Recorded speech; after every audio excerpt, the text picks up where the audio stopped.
Welcome to MSK life clinic foundation. இன்றைக்கி வந்து குழந்தைகளாக இருக்கட்டும், கல்லூரி மாணவர்களாக இருக்கட்டும், அவர்களால் படிக்க முடியல.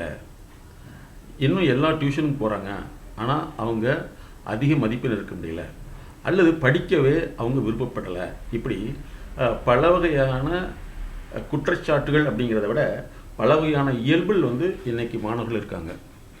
இதற்கு எங்களுடைய எம்எஸ்கே லைஃப் கிளினிக் ஃபவுண்டேஷன் பல ஆண்டுகளாக ஆய்வு செய்து தான் இந்த கற்றல் அப்படிங்கிற லேர்னிங்கில் உள்ள பிரச்சனைகளை ஒவ்வொரு பகுதிகளாக கண்டறிந்து அதை மாற்றி அமைத்ததற்காக ஒரு சிறப்பு துறையை உருவாக்கியுள்ளது.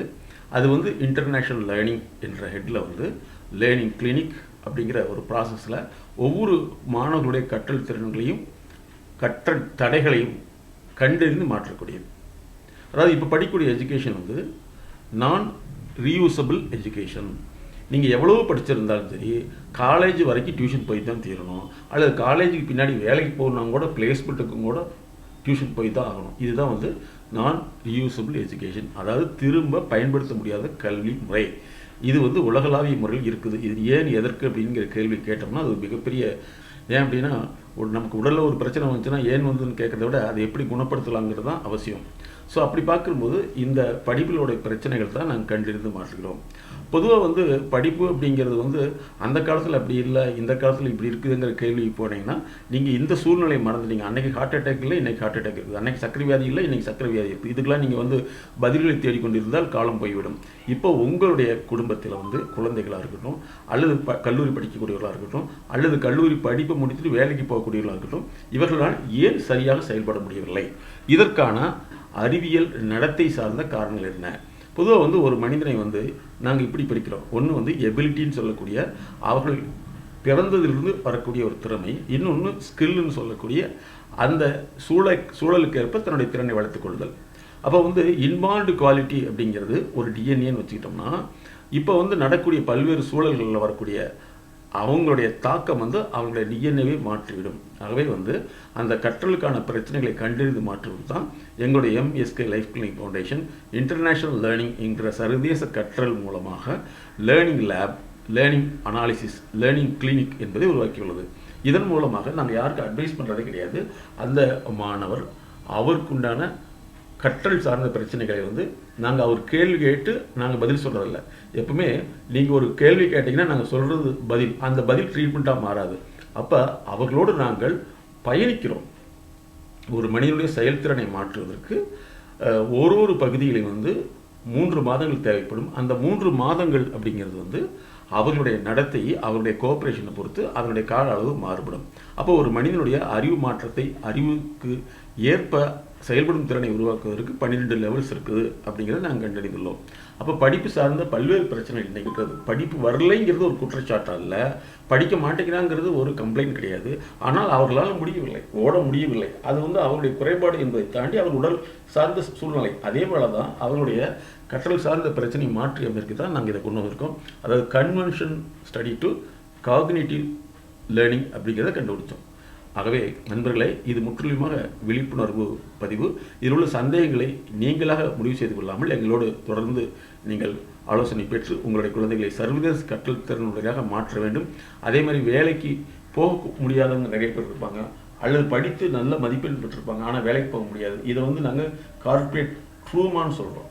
அப்போ இந்த மாதிரி வந்து பல்வேறு பிரச்சனைகளை வந்து அவர்களுடைய அறிவு சார்ந்த பகுப்பாய்வின் மூலம் தான் கண்டறிந்து மாற்ற முடியும். அப்போ கல்வித்திறன் சார்ந்த தடைகளை, அதனுடைய சிக்கலை, அது எதிர்கொள்ளும் பிரச்சனைகளை கண்டறிந்து மாற்றத்தான் நாங்கள் லேர்னிங் லேப், கற்றல் சார்ந்த ஆய்வகம் அப்படின்னு கிரியேட் பண்ணியிருக்கோம். தனியினுடைய நடத்தை, அவர்களுடைய செயல்திறன், செயல் ஈடுபாடு, அதே மாதிரி விருப்ப மாற்றம், இதெல்லாம் முறைப்படுத்துறது தான் எங்களுடைய வேலை. அதான் லேர்னிங் மென்டாரிங்னு சொல்கிறோம். டயக்னோசிஸ் புரோட்டோகால்னு ஒன்று இருக்குது. எப்படின்னா பிளட் டயக்னோசிஸ்ங்கிறது வந்து பிளட்டில் வந்து ஒரு போர்ஷன் எடுத்து டெஸ்ட் பண்ணுறோம்.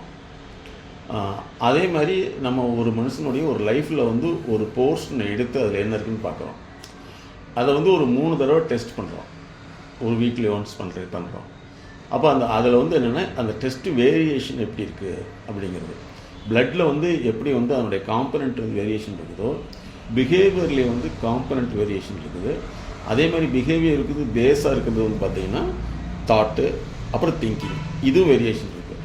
அப்போ இந்த வேரியேஷன் வந்து கரெக்ட் பண்ணுறதுக்கு தான் நம்ம 3 டைம் அனலைஸ் பண்ணிவிட்டு உங்கள் கூட வாழ்கிறோம். அதாவது என்னென்னா, நாங்கள் வந்து இந்த மைண்ட் பார்ட்னர்ஷிப் அப்படிங்கிற ஒரு டேமை க்ரியேட் பண்ணதுன்னா, யார் இருந்தாலும் சரி அவங்களோட வாழ்கிறோம். அவங்களுடைய ஒவ்வொரு behaviour, thought, thinking, action, reaction, attitude, approach, அப்புறம் கான்ஃப்ளிக்ட்டு, கம்யூனிகேஷன், கான்வர்சேஷன். ஸோ இதெல்லாமே வந்து அவங்களோட இருந்து அதை உட்கிரகித்து அந்த பேஸை மாத்திரம் தான் எங்களுடைய எம்எஸ்கே தியரியினுடைய diagnostic protocol and therapeutic protocol. அப்போ நாங்கள் என்ன சொல்கிறோம்னா, ஒருத்தர் வாய்மொழியாக தன்னுடைய நிகழ்வுகளை சொல்கிறதுக்கும் அதை வந்து எழுத்து மூலமாக எழுதி அதை எங்களுக்கு விளக்கிறதுக்கும் வித்தியாசம் இருக்குது. வாய்மொழி சொல் வந்து மறந்துடும், எழுத்து மொழி வந்து எழுத்து மொழியில் வந்து சொல்கிறது மறக்காது. அப்போ எழுதுகிறப்ப என்ன நடக்குது அப்படின்னா, நீங்கள் உங்களுடைய உணர்ச்சியை விட அங்கே உள்ளார்ந்து என்ன நடக்குதுன்னு பார்க்க முடியும். அதுதான் வந்து நாங்கள் ரைட்டிங் தெரப்பின்னு வச்சுருக்கோம். அப்போ வந்து ஒவ்வொருத்தருடைய செயல்பாடுகளும் வந்து ஆடிட்டிங், பிஹேவியரல் ஆடிட்டிங், அதுக்கடுத்து அவங்களுடைய ஆட்டிடியூட் ஆடிட்டிங், அப்ரோச் ஆடிட்டிங், அவங்களுடைய கம்யூனிகேஷன் அப்படிங்கிற கான்வர்சேஷன் ஆடிட்டிங், கமிட்மெண்ட் ஆடிட்டிங், இதை பண்ணுறோம். அதனால தான் வந்து ஒரு தெரப்பியே இருக்குது, அக்செப்டட் அண்டு கமிட்மெண்ட் தெரப்பின்னு ஒன்று இருக்குது. அப்போ ஒரு மனிதனுடைய ஒவ்வொரு ஆங்கிளையும் வந்து அவங்களோட வாழ்ந்து அதை மாத்திரம் தான் எங்களுடைய எம்எஸ்கே தெரப்யூட்டிக் கன்சல்டன்சிய ஸ்பெஷாலிட்டி. அதனால தான் உங்களை எழுத சொல்கிறோம். எழுதுகிற ரைட்டிங் அப்படிங்கிறது என்னென்னா, இப்போ என்ன நடந்தது, இதுக்கு முன்னாடி என்ன நடந்தது, எதை நோக்கி நம்ம போயிட்டுருக்கோம் அப்படிங்கிற 3 விஷயத்தில் வந்து வரும். அப்போ நமக்கு என்னென்னா, ஃபஸ்ட்டு வந்து ரீசன்ட் பிஹேவியர், நம்ம ஏன் இது செய்ய முடியல, செய்ய முடியாத காரணம் என்னன்னு கண்டுபிடிக்கிறது ரீசன்ட் பிஹேவியர். ரியாக்ஷன் பிஹேவியர்னால் இதை செஞ்சு நம்ம எதுக்காது, இது ஏன் செய்யணும் அப்படின்னு சொல்லி, அல்லது செய்யாமல் இருக்கிறத விட ஜாலியாக இருக்கலாமே, அல்லது வேறு மாதிரி செய்யலாமேன்னு சொல்லக்கூடிய ரியாக்ஷன் பிஹேவியர். இந்த 2 இடத்துல இருந்து நம்ம பார்த்து அதை வந்து ரைட்டிங் பண்ணிக்கலாம். உங்களுடைய எக்ஸாக்ட்னஸ்ஸை எங்ககிட்ட நீங்கள் எக்ஸ்பிளைன் பண்ண முடியும். இப்போ எல்லாத்துக்குமே வந்து நோயுடைய பாதிப்பு தெரியும், நோயுடைய தன்மை தெரியாது, நோயுடைய வழி தெரியும், நோயினுடைய காரணம் தெரியாது. அதை கண்டுபிடிக்கிறது தான் முக்கியமான ப்ராசஸர். எழுதுறப்பெல்லாம் வந்து நின்று நிறைய பேரை வந்து அப்சர்வ் பண்ணதில் வந்து இன்வேரிபிளி எஜுகேட்டட் அல்லது அன்எஜுகேட்டட், இப்படி 2 வகையில் பார்க்கல வந்து நிறைய பேர்த்துக்கு வந்து டைகிராஃபியான ஒரு டிஸார்டர் இருக்கும். அவங்க வந்து ஒன்று உடல் ரீதியில் எழுத முடியாது, இன்னொன்று வந்து அறிவு ரீதியில் அதை வந்து அப்சர்வ் அப்படின்னு சொல்லி உட்கிரகித்து எழுத முடியாது. 2 இருக்குது. அதே உட்கிரகித்தாலும் அந்த நிகழ்வுகளை வந்து வார்த்தைப்படுத்த தெரியாது, அது என்ன நடக்குதுங்கிறத வார்த்தைப்படுத்த தெரியாது. உலகத்திலே வந்து எழுத்தாளர்களும் விஞ்ஞானிகளும் கவிஞர்களும் வந்து ஒரு உணர்வுகளை வந்து வார்த்தைப்படுத்த தெரியும். அதே மாதிரி அவங்க வந்து வெளியில் இருக்கிற விஷயத்த தன்னுடைய உணர்வு அல்லது அதோடைய ஆசை அல்லது தன்னுடைய புலன் நோக்கு விஷயத்தில் வந்து அது எப்படி இருக்குன்னு பார்த்து அதை அப்படி எழுதுகிறாங்க. அப்போ வந்து எழுத்துங்கிறது வந்து காப்பி அடித்து எழுதுறதில்ல. நம்ம ஸ்கூலில் சொல்லிக் கொடுக்குறது, காலேஜில் சொல்லிக் கொடுக்குறதுனா நான் ஏற்கனவே கொடுத்த ஆன்சரை மனப்பாடம் பண்ணி எழுது. இங்கே வந்து படைப்பாற்றல் சார்ந்த எழுத்து இருக்குதா அல்லது படித்ததை மனப்பாடம் பண்ணுற எழுத்து இருக்காருன்னா படித்ததை மனப்பாடம் பண்ணுற எழுத்து இருக்கே தவிர படைப்பாற்றல் எழுத்து கிடையாது. அப்போ எழுத்து அப்படிங்கிறது எல்லாத்துக்கும் வராது, பார்த்து எழுத தெரியும், ஆனால் அது உள்ளே என்ன இருக்குங்கிறத உணர்ந்து எழுத தெரியாது. அப்போ அந்த ரைட்டிங்கிறது ஒரு சிம்பிள் விஷயம் கிடையாது, பெரிய விஷயம். நிறைய பேர் வந்து பேரண்ட்ஸ் சொல்லுவாங்க எழுத மாட்டேங்கிறாங்க அப்படின்னு சொல்லி, எழுதுறதும் அப்படி தான். அப்போ அதனால தான் நம்முடைய எம்எஸ்கே லைஃப் ஸ்கில் ஃபவுண்டேஷன் வந்து நிறைய கேட்டகரியை க்ரியேட் பண்ண எஜுகேஷனுக்கு வந்து ஒன்று வந்து லேர்னிங் க்ரியேட் பண்ணணும். அப்புறம் லேர்னிங் உள்ள காம்பனண்ட்டு ஒவ்வொன்றிலையும் பல்வேறு டிஃபிகல்ட்டிஸ் இருக்குதுங்க அதை கண்டுபிடிச்சி அதுக்கு தனித்தனியாக கிளினிக்காக க்ரியேட் பண்ணணும். Reading clinic, comprehension clinic, writing clinic, memory clinic, இந்த மாதிரி ஒன்று ஒன்றா க்ரியேட் பண்ணணும். அப்போ ஒரு செயல் அப்படிங்கிறத வந்து படிக்கிறது அப்படிங்கிறதுனா சிம்பிளாக படிக்கிறது கிடையாது. அந்த படிக்கிறதுக்குள்ள மூளை சார்ந்த மனம் சார்ந்த செயல்பாடுகளில் தடை இருக்குதா அல்லது செயல்பாடுகள் செய்ய முடியாத அளவுக்கு வந்து அதனுடைய குறைபாடு இருக்குதான்னு கண்டுபிடிக்கிறோம். அப்போ வந்து என்னென்னா எழுத்து அப்படிங்கிறது சாமானிய பார்வையில் ஒன்று, அதே வந்து உளவியல் அறிவியல் பார்வையில் ஒன்று. லேர்னிங் டயக்னோசிஸ்ங்கிறது இப்போ கிடையாதுன்னா இது அந்த காலத்துலேயே வந்துருக்குது. எழுதுறதுக்கு வந்து மெயினாக வந்து என்னென்னா சைக்கோ லிங்குஸ்டிக் அப்படின்னு ஒன்று இருக்குது. அதாவது describing the feeling, internal thinking and external thinking அல்லது எக்ஸ்டர்னல் ரியாக்ஷன், இதை வந்து வார்த்தையில் விளக்கக்கூடிய தன்மை அது இருக்கணும். அது இருக்காது. அதே மாதிரி வந்து அவங்களுடைய பர்செப்ஷன், அதாவது லாங்குவேஜ் எபிலிட்டிங்கிறது வேறு, லாங்குவேஜ் டிசபிலிட்டிங்கிறது வேறு. எபிலிட்டிங்கிறது வந்து ஒரு மனிதனுடைய இன்வால்வ்டு குவாலிட்டி, ஸ்கில்லுங்கிறது நம்ம வந்து உருவாக்குற எக்ஸ்டர்னல் குவாலிட்டி. அப்போ எபிலிட்டி வந்து involved ability, disability also involved. அப்போ வந்து அந்த டிசபிலிட்டியில் என்னென்ன இருக்குது அப்படிங்கிறத பார்க்குறோம். பர்செப்ஷன் சொல்லக்கூடிய புலன் காட்சி. அதே மாதிரி அது எப்படி வந்து ஒருத்தர் வந்து தன் சென்ஸ் மூலமாக, பார்வை புலன்கள் மூலமாக அதை வியாக்கியானப்படுத்தி விளக்கப்படுத்தி எழுதுறாரு அப்படிங்கிறது ஒன்று இருக்குது. அதே மாதிரி வந்து ஆட்டோமேட்டிக் சீக்வன்ஷியல் ரெஸ்பான்ஸ்னு சொல்லுவோம். நம்ம வந்து ஒன்று செய்கிறப்பே வந்து அது நம்ம அறியாமே இன்னொன்று சேர்ந்து செய்வோம். இப்போ எழுதுகிறப்பே பலவே வந்து வெளியில் என்ன நடக்குதோ அதை கவனிச்சுட்டு எழுதுவாங்க. இது ஆட்டோமேட்டிக்கல் சீக்வன்ஷியல் ரெஸ்பான்ஸ்னு சொல்லுவோம். ஸோ இந்த மாதிரி அப்போ வந்து ஒரு மொழியை எழுதுதல், மொழியில் வந்து உணர்வுகளை, காட்சிகளை எழுதுங்கிறது வந்து சாதாரண விஷயம் கிடையாது. அதுக்குள்ளே இவ்வளோ நிலைகளை வந்து கடந்து செல்ல வேண்டி இருக்குது. அதே மாதிரி வந்து விஷுவல் மோட்டார் கோஆர்டினேஷன் ஒன்று சொல்கிறோம். அதாவது நீங்கள் பார்க்கறத வந்து அதை வந்து எழுதக்கூடிய அளவு ஸ்பீடு, ஒன்றை பார்க்குறோம்னா அதே அளவு வந்து எழுதக்கூடிய கோஆர்டினேஷன் இருக்குதுன்னு பார்க்குறோம். ஸோ இந்த மாதிரி வந்து ஒவ்வொன்றையும் நம்ம பார்த்து தான் அதை கிளியர் பண்ணுறோம். அப்போ வந்து ஒருத்தர் படிக்க மாட்டேங்கிறாங்கிறத சொல்கிறது வந்து சிம்பிள் கிடையாது. ஒரு ஒரு ஒரு ஒரு விஷயத்தை, அதாவது ஒரு வெளியில் நடக்கக்கூடிய நிகழ்வு அல்லது மனசுக்குள்ள ஒரு நிகழ்வை பார்க்குறாருன்னா ஃபஸ்ட்டு வந்து அதை உணர்தல், அந்த உணர்ந்தை வார்த்தைப்படுத்துதல், அந்த வார்த்தைகளை வந்து முழுமையாக எழுதுதல், இதெல்லாம் அதுக்குள்ளே நடக்கும். ஹைப்பர் கினஸ்தட்டிக் இம்பல்சிவ் சிண்ட்ரோம் ஒன்று. ஹைப்பர் கினஸ்தட்டிக் இம்பல்சிவ் சிண்ட்ரோம்னா அவங்க வந்து ஒரு நிமிஷம் கூட உட்காரவே முடியாது. ஆனால் அவங்க மனசுக்குள்ள நிறைய ஓடிக்கிட்டே இருக்கும். இம்பல்ஸ்னால் உள்ளே வந்து ஓடிக்கிட்டே இருக்கும். அது ஒருத்தருக்கு இருந்தது, அல்லது ஒரு குழந்தைக்காக இருக்கலாம், அல்லது வேலைக்கு போகிறவங்களா இருக்கலாம். இவங்க வந்து ஒரு இடத்துல உட்கார மாட்டாங்க, அவங்க அடிக்கடி போவாங்க. நாங்கள் ஒரு கல்லூரிக்கு வந்து சீஃப் கெஸ்ட்டாக போயில பிரின்ஸிபால்கிட்ட போய் டிஸ்கஸ் பண்ணிட்டு இருந்தோம். அவங்க பிரின்ஸிபால் வந்து சொன்னார், ஒரு 20 வருஷத்துக்கு முன்னாடி நடந்த விஷயம். நான் ஒரு ஸ்டூடெண்ட்டை கூப்பிட்டு, அவன் யாருன்னு சொல்ல முடியாது, நான் கூப்பிட்டாலே அவன் எந்த டிபார்ட்மெண்ட் நான் சொல்லிடுவேன் அப்படின்னா, எப்படி சார் அப்படி கேட்டேன். அப்போ தான் எலக்ட்ரானிக் வந்துருக்குது, கம்ப்யூட்டர் சயின்ஸ் வந்துருக்குது, மெக்கானிக்கல் வந்துருக்குது. ஒருத்தர் வந்து வர்றப்பே வந்து சார் அப்படின்னு வந்தால் கம்ப்யூட்டர் டிபார்ட்மெண்ட். அதே மாதிரி இன்னொருத்தர் கூப்பிட்றேன் சார் அப்படின்னு வந்தான்னா எலக்ட்ரானிக். என்னங்க சார் அப்படின்னு வந்தால் மெக்கானிக்கல் வரும். சரியா? அப்போவே எவ்வளோ டயக்னோசிஸ் வரும். அப்போ வந்து அவங்களுடைய அந்த இம்பல்சிவ் சிண்ட்ரோம் அப்படிங்கிறது வருது. அதே மாதிரி பார்த்தீங்கன்னா ஹைப்பர் கினஸ்தட்டிக் எப்படி இருக்குதோ ஹைப்போ கினஸ்தட்டிக் இருக்குது. Hyper kinaesthetic, hypo kinaesthetic. இந்த ஹைப்போ கினஸ்தட்டிக் உள்ளவங்க என்னென்னா, அவங்க உட்கார்ந்தாங்கன்னா உட்கார்ந்த வேலையிலே இருப்பாங்க, எந்த வேலையும் செய்ய மாட்டாங்க. அந்த புக் எடுக்கணும் அப்படின்னா அதை போய் எடுக்கணுமா, எடுத்து பேனாவை எடுத்து எழுதணுமா, இருக்கிட்ட போ அப்படின்ட்டு அப்படிலாம் இருக்குது இல்லையா? நம்ம உட்காந்துருப்போம், ஒரு டீ சாப்பிடுவோம், அந்த ரேக்கில் இருக்க புக்கு அல்லது பேக்கில் இருக்க புக்கு அதை போய் எடுக்கலாமா, எடுத்து அப்படின்னு உள்ளுக்குள்ளே ஓடிட்டு இருக்க எடுக்க தோணாது. இது ஹைப்போ கினஸ்தட்டிக் பிஹேவியர். அதே மாதிரி வந்து சொல்கிறோம் இயக்க நிலைன்னு சொல்லுவோம். இன்னும் இயக்கம் வந்து துரிதமாக இருந்துச்சுன்னா உட்கார முடியாது. இயக்கம் வந்து ரொம்ப குறைவாக இருந்தால் அவங்க எந்திரிக்க முடியாது. இதுதான் விஷயம். சரியா? எஜுகேஷன் ரிட்டார்டேஷன் இருக்கு, கல்வி சார்ந்தது.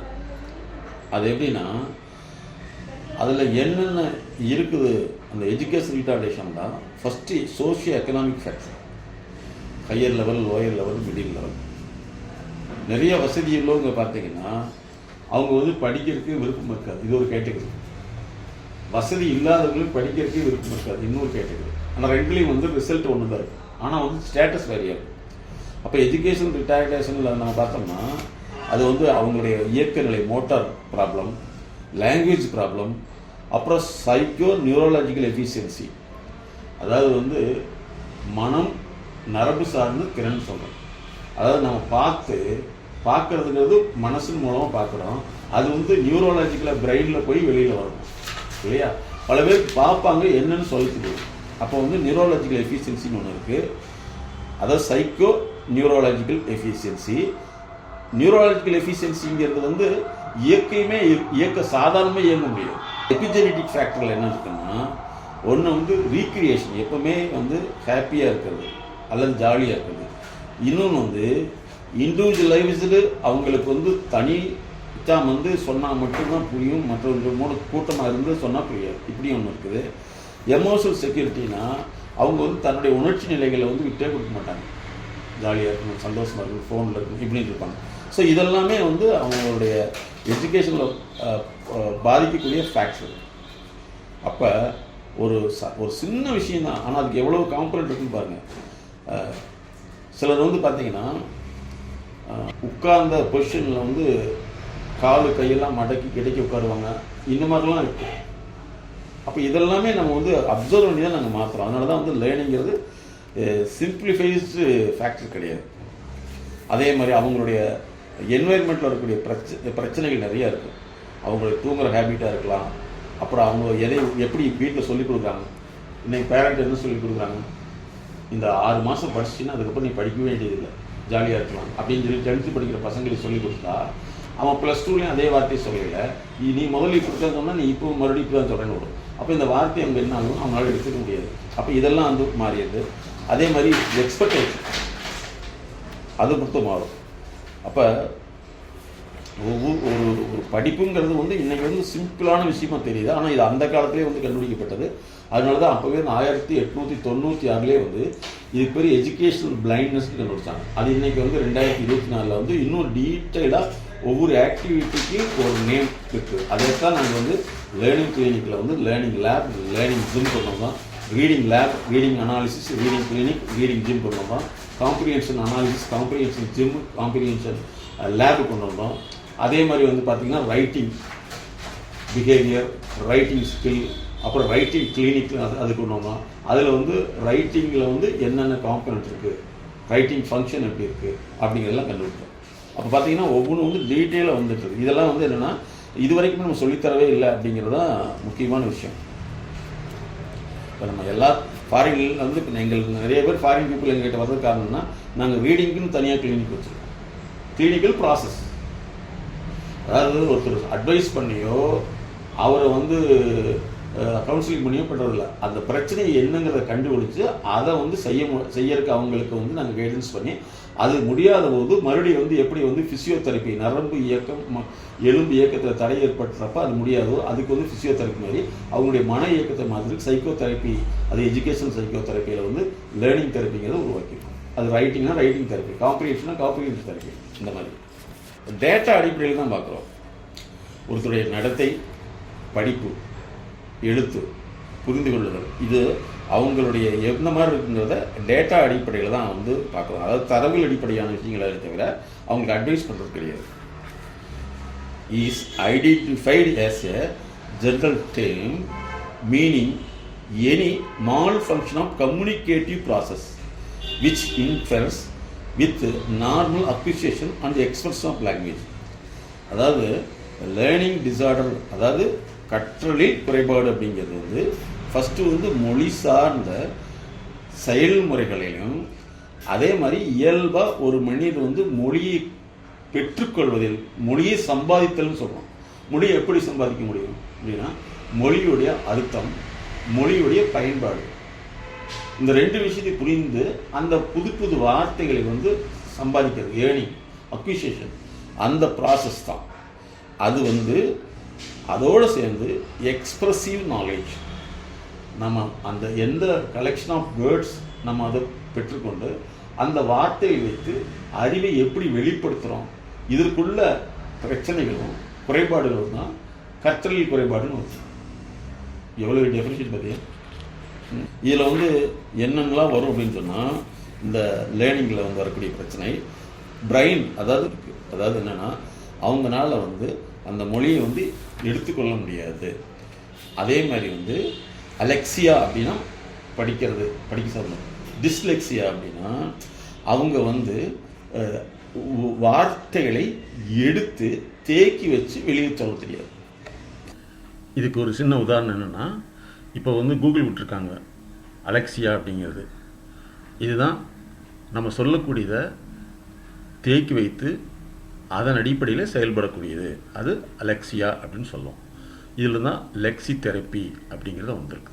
அந்த வார்த்தைகளை தேக்கி எடுத்து வைக்கிறதுக்கு முன்னாடி இருக்கக்கூடிய என்ன ப்ராசஸ்னா லிங்குவிஸ்டிக் லேர்னிங், மொழி சார்ந்த கற்றல் இருக்காது, அது இருக்கும். அதுக்கடுத்து வந்து பர்செப்ஷனல் இம்பேர்மெண்ட் அல்லது பர்செப்ஷனல் மோட்டார் இம்பேர்மெண்ட்னு சொல்லுவோம்.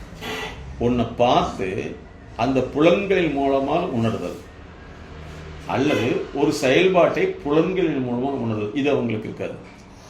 அதுக்கடுத்து ஸ்பெசிஃபிக் லாங்குவேஜ் டிசபிலிட்டி, சிலருக்கு வந்து மொழி சார்ந்த மதர் டங் வரும், இன்னொன்று வந்து அவங்களுக்கு இன்னொரு லாங்குவேஜ் ஃபாரின் லாங்குவேஜ் வராது, அது இங்கிலீஷாக இருக்கலாம். அதே மாதிரி வந்து சம்டைம் வந்து இங்கிலீஷ் மீடியத்தில் படிக்க வைக்கிறவங்களுக்கு வந்து மதர் டங்க்கு வராது, ஆனால் இங்கிலீஷ் வரும். பட் இங்கிலீஷுங்கிறது வந்து உணர்தல் மொழி கிடையாது, சொல்லிக் கொடுக்குற மொழி. உணர்தல்ங்கிறது மதர் டங்கு தான். அதனால தான் மதர் டங்கில் படித்தவங்கனால ஒரு விஷயத்தை விளக்கி சொல்கிற அளவுக்கு வந்து மாறி படிக்கிறவங்க பைலிங்குவலில் வந்து ஃபாரின் லாங்குவேஜ் மட்டும் படிக்கிறதுனால அந்த உணர முடியாது, வார்த்தைகளை சொல்லுவாங்க. அப்புறம் அதுக்கடுத்து வந்து நியூரலாஜிக்கல் இம்பேர்மெண்ட்டுங்கிறது நரம்பு சார்ந்த பிரச்சனை. அப்புறம் வந்து வேர்ல்டு பிளைண்ட்னஸ் அப்படிங்கிறது ஒன்று. வேர்ல்டு பிளைண்ட்னஸ்னால் இந்த உலகம் எப்படி செயல்படுதுன்னு புரிஞ்சுக்க தெரியாது. இன்றைக்கி ஏன் வந்து டிஜிட்டல் அடிக்ஷன் ஆகுது? இந்த டிஜிட்டலுங்கிறது வந்து ஒரு பிஸ்னஸ் ப்ராசஸ், அதில் எல்லாமே பார்த்துட்டு இருக்காங்க இல்லையா? அப்போ இந்த வேர்ல்டு பிளைண்ட்னஸ்னால் உலக குருட்டு தன்மை. அதுக்கடுத்து வந்து பார்த்திங்கன்னா ஸ்டீரியோ அதோட மிக்ஸ் பண்ணி செய்ய முடியாது. அதுக்கடுத்து ஹைப்பர்கினசியா, ஹைப்போகினசியா, டைஃப்ரேசியா அப்படின்னா அவங்க வந்து உள்ளத்தில் இருக்கிறத அல்லது அப்சர்வ் பண்ணது வெளியே சொல்ல முடியாது, மொழி சார்ந்து வெளிப்படுத்த முடியாது. அப்புறம் வந்து இதெல்லாம் சேர்ந்து கடைசியில் வந்து பார்த்திங்கன்னா எஜுகேஷன் ரிட்டார்டேஷன், ஒரு முடக்குத்தன்மை ஏற்படும். இவங்களோட லைஃப்பை வந்து ஒன்றும் இல்லாமல் பண்ணிடும் ஏங்க சார். இல்லை, இதில் அடாப்ட் ஆக முடியாதப்போ ஸ்டெப் பை ஸ்டெப்பாக இதோட கண்டினியூஷன் இருக்கும். ஒரு இயல்பு முறையில் அவங்களால பேச முடியாது, பேசினா பேச்சு ஆஃப் ஆயிரும், வார்த்தை ஃப்ளூயண்ட்டாக வராது, உடல் அமைப்பு மாறிடும், இவங்க எங்கேயுமே வேலைக்கு போக மாட்டாங்க, வேலை செய்யவே தோணாது. இது அடுத்த எக்ஸ்ட்ரீமுக்கு அப்படியே ஃபார்வேர்ட் ஆகிட்டே இருக்கும். இது எப்போ பெற்றோர்களுக்கோ அவங்களுக்கோ தெரியும்னா மற்றவங்கள மாதிரி நம்ம இல்லை அப்படிங்கிறது இவங்களோட 30 வயசில் தெரியும். அப்போ அந்த எஜுகேஷனில் வர்ற ப்ராப்ளத்தை அதுலேயே க்யூர் பண்ணிட்டோம்னா இவங்க லைஃப் சக்ஸஸ்ஃபுல்லாக மாறிடும். அதே மாதிரி வந்து எஜுகேஷனுங்கிறது வந்து படிப்பில் வந்து மட்டுமல்ல.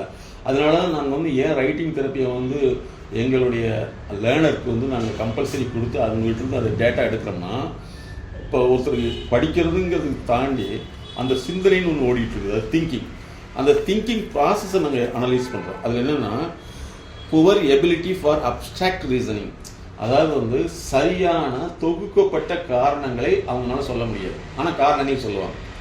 செகண்ட் வந்து திங்கிங் ஜென்ரலி காங்க்ரீட்னா அவங்க வந்து தான் பிடிச்சது தான் கரெக்ட் அப்படிங்கிற ஒற்றை சிந்தனையிலே இருப்பாங்க. அதுக்கடுத்து வந்து டிஃபிகல்ட்டிஸ் இன் கான்செப்ட் ஃபார்மேஷன், அவங்களால வந்து ஒரு கருத்துக்கோளை வந்து முழுமையாக பண்ண முடியாது. எப்படி நான் படிச்சு தான் ஆகணும் அப்படிங்கிற வாய் வார்த்தைகள் இருக்குமே தவிர செயல் வார்த்தைகள் இருக்காது, அந்த கான்செப்ட் ஃபார்மேஷன் இருக்காது. அப்புறம் திங்கிங் ஃப்ரீக்வெண்ட்லி டிஸ்ஆர்கனைஸ்டு, இதொன்று யோசிப்பாங்க, அதொன்று யோசிப்பாங்க, எதுவுமே வந்து ஒரு தொகுக்கப்பட்ட அதாவது அமைப்புக்குள் உட்படுத்தப்பட்ட சிந்தனையாக இருக்காது. எப்படின்னா படிக்கணுங்கிறத சார்ந்து அந்த சப்ஜெக்டிவ் சார்ந்து அதை சிந்திக்க தெரியாமல் வெளியில் போயிடுவாங்க. அதுக்கடுத்து பார்த்திங்கன்னா poor short term and long term memory, படிப்பாங்க மறந்துடுவாங்க, என்னைக்கோ படித்தது அப்போ சொல்லுவாங்க, இப்போ படிக்கிறத சொல்ல மாட்டாங்க, இப்படி இருக்கும். அதுக்கடுத்து திங்கிங் சம்டைம் அதாவது ஆர்டிசம் அப்படின்னு சொல்லக்கூடிய திங்கிங் என்னென்னா அவங்க வந்து செய்யறதுக்கும் பேசுறதுக்கும் கற்பனை செய்யறதுக்கும் சம்மந்தமே இருக்காது. நான் பெரிய ஐஏஎஸ்ன்னு சொல்லுவாங்க, ஐஏஎஸ்க்கான உழைப்பு இருக்காது. இந்த மாதிரி ஆர்டிசம் பேஸ்டு திங்கிங் இருக்கும். அதுக்கடுத்து ஃப்ரீக்வெண்ட் தாட் ப்ரிசர்வேஷன் அப்படின்னா அவங்க நினைக்கிறத திருப்பி எடுத்து அதை பாதுகாத்து வச்சுட்டே இருப்பாங்க. இதெல்லாம் இருக்கும். அப்போ வந்து எவ்வளோ தூரம் வந்து ஒருத்தருடைய அந்த படிப்புக்கு பின்னால் இருக்கக்கூடிய பிரச்சனை இருக்குன்னு நம்ம கண்டுபிடிக்காமல் அவங்கள குணப்படுத்தவே முடியாது, முறைப்படுத்தவே முடியாது.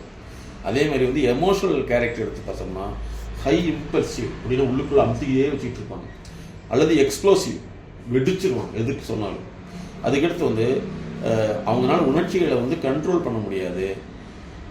ஏதாவது வெறுப்பு நிலையில் தூக்கி போயிடணும். ஃப்ரஸ்ட்ரேஷன், லோ ஃப்ரஸ்ட்ரேஷன் லெவல் இருக்கும். அப்புறம் வந்து அதாவது அவங்களுக்குள்ள ஏதாவது ஒன்றை வந்து ஒரு கருத்து சார்ந்து இல்லாத மாதிரி அவங்க வந்து இமேஜினேஷனில் இருப்பாங்க. இதெல்லாம் அவங்களுடைய பேட்டர்ன்ஸ். முக்கியமான விஷயம், சிலர் வந்து அந்த ஃப்ரெண்ட்ஷிப்போட வந்து கோஆர்டினேஷன் இருக்காது. அதே மாதிரி சிலர் வந்து சோஷியலி ரொம்ப போல்டாக அக்ரெசிவாக இருப்பாங்க. அதே மாதிரி வந்து நிறைய விஷயங்களில் வந்து சம்மந்தம் இல்லாமல் அன்செலக்டிவாக இருப்பாங்க. சில சமயம் ஓவராக அன்பை காமிப்பாங்க, ஓவராக வெறுப்பு காமிப்பாங்க. அதே மாதிரி சிலருக்கு வந்து அடிக்கடி யாராவது ஒருத்தர் தொட்டு பேசினா பிடிக்கும், ஒரு சிலருக்கு யார் தொட்டாலும் பிடிக்கும். இப்படியெல்லாம் அவங்களுடைய கேரக்டர்ஸ் இருக்கும். சோஷியல் பிஹேவியரில் பார்த்தோம்னா அதாவது சோஷியல் கம்பிட்டன்சின்னு சொல்கிறோம். சமூகத்துக்கு தேவையான திறன்கள் இருக்காது. சில சமயத்தில் வந்து நெகட்டிவாக இருப்பாங்க, அக்ரெசிவாக இருப்பாங்க, அதுக்கப்புறம் தான் சொல்கிறதா கரெக்ட்னு சொல்லுவாங்க. அது நிறைய சமயங்களில் வந்து சமூகத்திலிருந்து முரண்பாடு விட்டு வேலை செய்வாங்க. இது ஒன்று இருக்கும். அவங்களுடைய கவனங்கிற அட்டென்ஷன் அப்படின்னு பார்த்தீங்கன்னா அட்டென்ஷன் ஸ்பேன் வந்து ஒரு குறிப்பிட்ட வயசில் இவ்வளோ இருக்கணும்னு இருக்குது, அந்த ஏஜுக்கு தவிர்த்து இருக்காது. அவங்களுடைய செகண்ட் கணக்கில் தான் இருக்கும், கவனிக்கவே முடியாது. அதே மாதிரி வந்து எதிர்த்தாலும் டிஸ்ட்ராக்ட் ஆகிட்டே இருப்பாங்க. கான்சன்ட்ரேஷன் வந்து சுத்தமாக இருக்காது. கான்சன்ட்ரேஷனுங்கிறது வந்து பொண்ணே பார்த்துட்டு இருக்கிறதில்ல, என்ன நடக்குதுங்கிறத புலன்களின் மூலமாக உணர்ந்து வார்த்தைகள் மூலமாக புரிந்து அந்த வார்த்தையை செயலில் வந்து செஞ்சுட்டு வரலாம். இது அவங்களுக்கு மாறுபாடு இருக்கும். இப்போ இதைத்தான் நம்ம மாற்றம். அதாவது மொழி சார்ந்ததில் வந்து என்ன சொல்கிறோம்னா நிறைய பேருக்கு வந்து இப்போ ஒன்றும் இல்லை, ரோட்லேயே போய் பாருங்கள், நடு ரோட்டில் வண்டி நிறுத்திடுவாங்க, அடுத்தவங்களுக்கு டிஸ்டர்ப் ஆகுதுன்னு தெரியாது. அதே மாதிரி வந்து அவங்க இந்த சைடு போகணும்னு நினச்சி இந்த சைடு வருவாங்க இல்லையா? அப்போ என்னென்னா அடுத்தவங்க சிக்னல் பண்ணுறது கூட புரிஞ்சிக்க முடியாது. இது ஒரு கற்றல் குறைபாடு தான், அஃபேசியான்னு சொல்லுவாங்க. அடுத்தவங்க என்ன சொல்கிறாங்கன்னு புரிஞ்சிக்க முடியாது. அவங்க ஒரு டைரெக்ஷனில் போக மாட்டாங்க. இது அஃபேசியா. ரோட்டில் வந்து நிறைய விபத்து நடக்குது, இந்த அஃபேசியாங்கிற ஒரு ப்ராப்ளம் காரணம். அதுக்கடுத்து வந்து வார்த்தைகளை வந்து அந்த சூழ்நிலைக்கு ஏற்ப பொருத்தமான வார்த்தைகளை செலக்ட் பண்ணி பேச தெரியாது. இது மெயின் ப்ராப்ளம். அதுக்கப்புறத்து வந்து என்ன நடக்குதுங்கிறத அவங்களால புரிஞ்சிக்க முடியாது. அதே மாதிரி என்ன படிக்கிறதுங்கிறதையும் புரிஞ்சிக்க முடியாது. இது மொழி சார்ந்தது. ஒவ்வொரு குழந்தையும் சரி, ஒவ்வொரு ஸ்டூடெண்ட்டும் சரி, அந்த படிப்புங்கிற விஷயத்துக்கு புதுசு. அப்போ வந்து நிறைய பேர் வந்து பார்த்துக்கிட்டே இருப்பாங்க, அதை ஃபுல்லாக ரீட் பண்ணிகிட்டே இருப்பாங்க. ஆனால் எண்டு ரிசல்ட் பார்த்தோம்னா படித்ததை ஓரலாகவும், அதாவது வாய்மொழியாகவும் சொல்ல முடியாது, எழுத்து மொழியாகவும் சொல்ல முடியாது. ஆனால் அவங்களுடைய டைம் வந்து எல்லாம் செய்யும் இல்லையா? அப்போ இது வந்து நிறைய பேர்த்துக்கு இருக்குது. நாங்கள் அடிக்கடி சொல்கிறது, எஜுகேஷன் இஸ் எவல்யூஷன். ஆனால் நமக்கு வந்து என்னென்னா ஹியூமன் எவல்யூஷன், மனித பரிணாம வளர்ச்சி. நாங்கள் கேட்குறோம், இது வந்து சொசைட்டிக்கு தான் இது போகணும். சொசைட்டி வந்து எவல்யூஷன் ஆகிருக்குது. ஆனால் ஒரு இண்டிவிஜுவல், ஒரு குடும்பத்தில் அவங்க எவல்யூஷனாக மாறியிருக்காங்களா, எவல்யூஷன் ப்ராசஸ் போயிருக்காங்களா? ஒரு ஃபேமிலி வந்து எஜுகேட்டடாக இருக்குதுன்னா அந்த ஃபேமிலி படித்து மனப்பாடம் பண்ணி பாஸ் பண்ணியிருக்குது, அல்லது டியூஷன் பண்ணி போய் பாஸ் பண்ணியிருக்குது, டியூஷன் போய் அல்லது டியூஷன் போகாமல் பாஸ் பண்ணியிருக்குது. ஆனால் தன்னுடைய குழந்தைய வந்து அந்த நாலேஜ் எவல்யூஷன் கொண்டு போகிறாங்களா அப்படின்னா இல்லவே இல்லை. மறுபடியும் எகைன் டியூஷன், டுட்டோரியல், கோச்சிங் கல்ச்சருக்குள்ளே தான் கொண்டு போகிறாங்க. அப்போ வந்து இவங்களுடைய நாலேஜ் எவல்யூஷன் ஆகவே இல்லை, எஜுகேஷன் எவல்யூஷன் ஆகவே இல்லை. லேர்னிங் எவல்யூஷன் பரிணாம வளர்ச்சி அடையவே இல்லை. அப்போ பரிணாம வளர்ச்சி அடையாத குழந்தைகள் தான் உருவாக்கப்படுறாங்க. அது எல்கேஜியில் ஆரம்பிக்கிற டியூஷன், காலேஜுக்கு போகிறதுக்கு டியூஷன், காம்படிட்டிவ் எக்ஸாமுக்கு போனாலும் டியூஷன். இன்னும் சொல்லப்போனால் வேலைக்கு போகிறவங்களுக்கு முன்னாடி பிளேஸ்மெண்ட்டுக்கு டியூஷன் போனால் தான் வேலைக்கு செலக்ட் பண்ணுற அளவுக்கு ஆகிடுது. அப்போ எங்கே என்னன்னா நாலேஜ் எவல்யூஷன் ஆகலை, எஜுகேஷன் எவல்யூஷன் ஆகலை, லேர்னிங் எவல்யூஷன் ஆகலை, இன்னும் சொல்லப்போனால் ரீடிங் எவல்யூஷன் ஆகலை. அப்புறம் லேர்னிங் மட்டுமல்ல, லிசனிங் எவல்யூஷன் ஆகுதா. ரொம்ப நேரம் ஒரு குழந்தைனால கேட்க முடியுதா, அல்லது ஒரு ஸ்டூடெண்ட்னால கேட்க முடியுதா அப்படின்னா ஒரு 2 நிமிஷம் கூட கேட்க முடிய மாட்டேங்குது. அதிகமாக நாங்கள் ஆராய்ச்சி பண்ணதில் வந்து ஒருத்தருடைய கவனம் வந்து 15 செகண்டில் இருக்குது. அந்த 15 செகண்டை பேஸ் பண்ணி தான் வந்து சோஷியல் மீடியாவில் ரீல்ஸ் வந்து 15 செகண்ட் போகக்கூடிய ரீல்ஸ் மட்டும் அதிகமாக போகுது. அப்போ இன் ஃபியூச்சரில் என்ன ஆகும், இவங்க போய் ஒரு டாக்டர்கிட்ட போய் ஒரு 3 மணி நேரம் ஒரு ஹிஸ்ட்ரி சொன்னால் அவங்களால எடுத்துக்க முடியுமா? இவங்க நான் சொன்னால் அவங்க கேட்டுக்க மாட்டேங்கிறான்னு சொல்கிறாங்களே தவிர இவங்களால கேட்க முடியுதா? இப்போ இவங்க சொல்கிறது யார் கேட்பா? இவங்கனே மற்றவங்களுடைய விஷயத்தை கேட்க மாட்டேங்கிறாங்க இல்லையா? அதனால் வந்து நாலேஜ் எவல்யூஷன் அப்படிங்கிறது முக்கியம். நான் அப்ளை சொன்ன மாதிரி தான், children educated only at school it became illiterate. ஸ்கூல்லையே சொல்லிக் கொடுக்குற குழந்தை வந்து இல்லிட்ரேட்டாக மாறிடுது. ஏன்னா ஸ்கூலை மட்டுமே சொல்லிட்டு இருக்குது அப்படின்னா டியூஷன்லையும் கோச்சிங் சென்டர்லையும் வளர்த்தப்படக்கூடிய குழந்தைகள் அதுவும் இல்லிட்ரேட் தானே. இது எப்போ சொல்லியிருக்காங்க அப்படின்னா 1863க்கும் 1952க்கு இடையில வந்து ஒரு சோசியலாஜிஸ்ட், அவர் வந்து பார்த்தீங்கன்னா இட்டாலியை சார்ந்தவர், ரோமில் பிறந்தவர், இது சொல்லியிருக்காரு. இந்த 1800லேயே இந்த பிரச்சனை இருக்குன்னா இப்போ எப்படி இருக்குது? ஆனால் இப்போ நம்மளுடைய எம்எஸ்கே லைஃப் கிளினிக் ஃபவுண்டேஷன் அவங்களுக்கு, அதாவது படிக்கக்கூடிய மாணவர்களாக இருக்கட்டும், நிறுவனத்தில் ஒர்க் பண்ணக்கூடியவங்களாக இருக்கட்டும், அவர்களுக்கு என்ன தடைங்கிறத கண்டறிந்து எப்படி மருத்துவ ரீதியில் ஒருத்தர் உடல் பிரச்சனை இருக்கிறதோ அதே மாதிரி கல்வி ரீதியில், கற்றல் ரீதியில், நினைவாற்றல் ரீதியில் உள்ள பிரச்சனையை கண்டறிந்து அவர்களை மாற்றுகிறோம். நாங்கள் யாரையுமே வந்து சொல்லிக் கொடுக்கறதே கிடையாது. அவர்களுடைய பிரச்சனையை தீர்த்து அவர்களுடைய திறனை உருவாக்குவது தான் எங்களுடைய எம்எஸ்கே லைஃப் கிளினிக் ஃபவுண்டேஷன். அப்போ வந்து கோச்சிங், டீச்சிங், டுட்டோரியல் வேறு, அவங்களுடைய பிரச்சனையை கண்டறிந்து கிளினிக்கல் தெரப்பி அப்படின்னு சொல்லக்கூடிய உளவியல் சார்ந்த பகுப்பாய்வு முறையில் அவர்களை மாற்றி அமைப்பது என்பது வேறு. அதாவது ஒருத்தருக்கு கைகால் வரலைன்னா அவர் தூக்கிட்டே போகிறது தான் இந்த கோச்சிங், டீச்சிங், டுட்டோரியல் மெத்தடு. நாங்கள் என்ன செய்யணும்னா இந்த கைகால் வரலைங்கிறத கண்டுபிடித்து அதை சரியான முறையில் வந்து நிவர்த்தி செஞ்சு அவர்களே நடக்க வச்சுட்டா எப்படி இருக்கும்? அதுதான் எங்களுடைய MSK life clinic foundation learning clinic அப்படிங்கிற பிராண்டில் வந்து நிறைய வகைகளை நாங்கள் உருவாக்கியிருக்கோம். அப்போ நாங்கள் வந்து யாருக்கும் அட்வைஸ் பண்ணுறதில்ல, அவர்களுடைய பிரச்சனையை கண்டறிந்து மாற்றுகிறோம். அப்போ அதுக்கு வந்து லேர்னிங் லேப்னு வச்சுருக்கோம், ரீடிங் லேப் வச்சுருக்கோம், காம்ப்ரிஹென்ஷன் லேப், அதே மாதிரி ரைட்டிங் லேப், அதே மாதிரி writing gym, comprehension gym, learning gym, reading gym இப்படி வச்சுருக்கோம். இப்போ எல்லாமே வந்து அவர்களுடைய சுய திறன்களில் உள்ள தடைகளையும் குறைபாடுகளையும் கண்டறிந்து மாற்றி அவர்களை இயங்க வைக்கிறோம். அதாவது அவர்களுடைய அறிவு இயக்கத்தை கொண்டு வர்றோம். அதாவது என்னென்னா இதுக்கு முன்னாடி இருக்கிற கோச்சிங், டீச்சிங், டுட்டோரியல் எல்லாமே வந்து கன்வென்ஷனல் ஸ்டடின்னு சொல்லுவோம். நாங்கள் பண்ணுறது காக்னிட்டிவ் லேர்னிங், அறிவு சார்ந்த வளர்ச்சியை உருவாக்குறோம். அறிவு, நடத்தை, எவல்யூஷன்கிற பரிணாமத்தை அடையலைன்னா அவர்களால் வெற்றியாளராக மாற முடியாது. இப்போ அந்த குழந்தை வந்து நான் ரெவல்யூஷன் மெத்தடு தான், பழங்கால வழியில் தான் பண்ணிட்டு வரோம். ட்ரெடிஷ்னல் வே கோச்சிங், டீச்சிங் தான். ஆனால் லேர்னிங் இல்லவே இல்லை, லேர்னிங்கிறது இல்லவே இல்லை. அதனால நாங்கள் லேர்னிங் வந்து மறுபடியும் படித்தோம். ரீடிங்கை தனியாக பிடிச்சோம், காம்படிஷன் தனியாக பிடிச்சோம், கான்சன்ட்ரேஷன் தனியாக பிடிச்சோம், அதுக்கடுத்து வந்து ரைட்டிங் தனியாக பிடிச்சோம், அந்த ரைட்டிங்கில் வந்து ப்ரெசன்டேஷன் தனியாக பிடிச்சோம். இந்த மாதிரி ஒவ்வொன்றும் பிரித்து அது ஒவ்வொரு பிரச்சனைகளை தான் நாங்கள் கண்டறிந்து மாற்றோம். அதுக்கு தான் வந்து அவங்களோட நாங்கள் ட்ராவல் பண்ணுறோம். லேர்னிங் ஜேர்னி தான். எக்கோயிங் இஸ் நாட் எஜுகேஷனல். எக்கோனா எதிரொலிக்கிறது. அப்போ வந்து திரும்ப திரும்ப படிக்கிறது எஜுகேஷன் கிடையாது, அது லேர்னிங் கிடையாது. அது என்னன்னு சொன்னால் அது ஒரு வகையான பழக்கம். நிறைய பேர் வந்து திருக்குறளை மனப்பாடமாக சொல்லுவாங்க, அர்த்தம் தெரியாது. அந்த சப்தம் மனசில் பதிஞ்சுக்குது, அவ்வளோதான். பாட்டு நிறைய பேருக்கு மனசில் பதிஞ்சுக்குது, பாட தெரியுமா? அது மியூசிக் நிறைய பேர் கேட்குறாங்க, பாட தெரியுமா? ஏன் படத்தை நிறைய பேர் பார்க்குறாங்க, நடிக்க தெரியுமா? அப்போ என்னென்னா இதே மாதிரி தான் படிப்பு அவங்களுக்கு இருக்குது.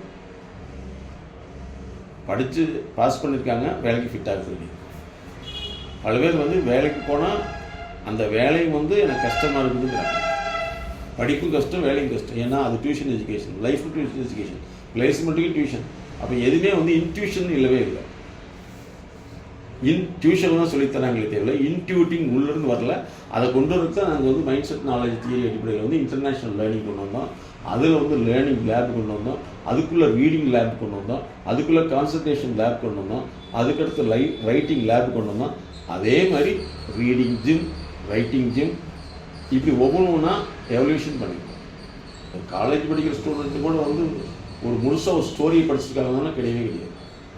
அவங்க படித்தது சிலபஸ், அது சிலபஸில் முக்கியமான கொஷின்ஸ். அப்போ இவங்களுக்கு எங்கே படிப்பு வருது?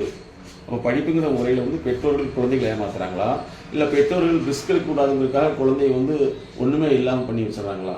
இதுக்குண்டான பதில் தான் இப்போ நிறைய பேரண்ட்ஸ் எங்கிட்ட வந்து சொல்கிறது, வேலைக்கு போக மாட்டேங்கிறாங்க, வேலைக்கு போனால் ஒரு இடத்துல நிற்க மாட்டேங்கிறாங்க, ஒரு மாதத்துக்கு ஒருக்கா வேலை பிடிக்க வைக்கிறாங்க, வேலை கஷ்டங்கிறாங்கன்னு சொல்கிறாங்க. ஏன்னா ஸ்கூல் கஷ்டம்னு இன்னொரு ஸ்கூலுக்கு மாற்றினாங்க. ஸ்கூலில் படிக்க மாட்டேங்கிறாங்கன்னு சொல்லி போட்டு யாராவது சிம்பிளாக சொல்லிக் கொடுக்குமா ட்ரை பண்ணாங்க. அந்த குழந்தையுடைய செயல்திறனை உருவாக்குறதுக்கு யாரும் முயற்சி பண்ணல. அப்போ செயல்திறனை தான் நாங்கள் உருவாக்குறோம். அது கற்றல் திறனாக இருக்கலாம், எழுதும் திறன், பேச்சும் திறன், அவங்களுடைய ப்ரெசன்டேஷன் திறன்.